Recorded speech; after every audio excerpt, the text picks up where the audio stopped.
Hello there, this is JD from San Antonio, Texas, and I have a word for this week. I want to talk about the hard place. The hard place.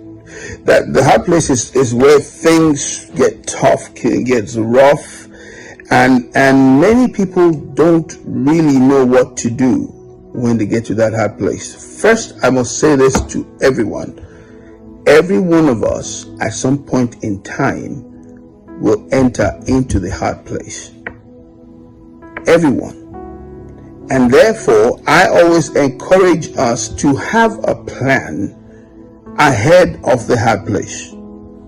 There are some major things that you must understand about the hard place. A hard place does not mean that you've done something necessarily wrong. For instance, if you look at the children of Israel when they left Egypt, it was God that gave them the direction of where to go. And they ended up with the Red Sea in front of them and Pharaoh behind them. And that was a hard place.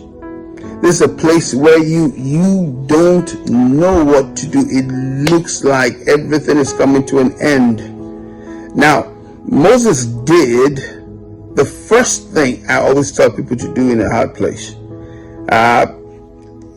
He talked to God. He asked God, okay, I'm here now. This is what you said. This is where I am.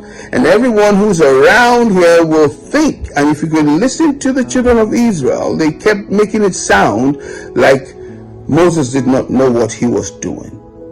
If you do remember the story also about when David came back to his camp and everyone was gone. They had been stolen. Everything they had was gone. The Bible lets us understand that everyone turned against him, his own men. Well, if you don't see that as a hard place, I don't know what it could be like when those who were your trusted people now turn against you with something that you had absolutely nothing to do with. It is the hard place. And he did exactly again what you have to first do when you get to a hard place. And that is, you want to talk to God. Is this you? And then what do I do? Why? You need a plan once you enter into a hard place. Don't just hold on to the old plan and not want to change it. So you must be flexible when you enter into a hard place. Why? There are many things that you'll have to probably do that will get you out of that hard place. And remember what I said, everybody is going to get there. Secondly, you don't stop moving. Never ever stop moving.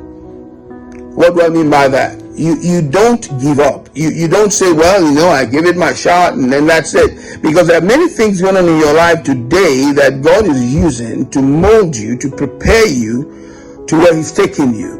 And those are the same things that you're complaining about. As a matter of fact, some of you begin to fast and pray, thinking that this means that God doesn't want to give it to you. Well, God will use the heat of it to produce the you that he sees that you don't see.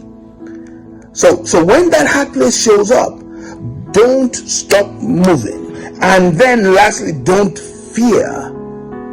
If you know that you are the son of God, the daughter of Christ, and you know that and believe that he's always with you, which you sing about, which you talk about, well, when the rubber meets the road and you enter into a place where things are hard, do not fear. Why?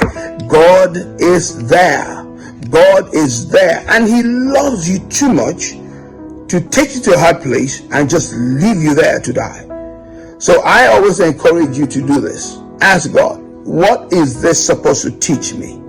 What am I supposed to take away from here? What do you want me to purge out of myself? Because a hard place, actually, especially for the children of God, is a lifting place. The hard place is a lifting place. So I want to tell you and encourage you that this week, wherever you go, whatever is going on, especially towards this last month in this year, remember the hard place when you listen and you let God do what he wants to do, and you go to him and you receive from him what it is, the instructions needed for that place. I can say to you, you will be lifted. Remember, it was on a hard rock that Jacob laid his head and saw heaven. This is JD from San Antonio, Texas. I pray that you have a glorious and wonderful week ahead. God bless you. See you next week.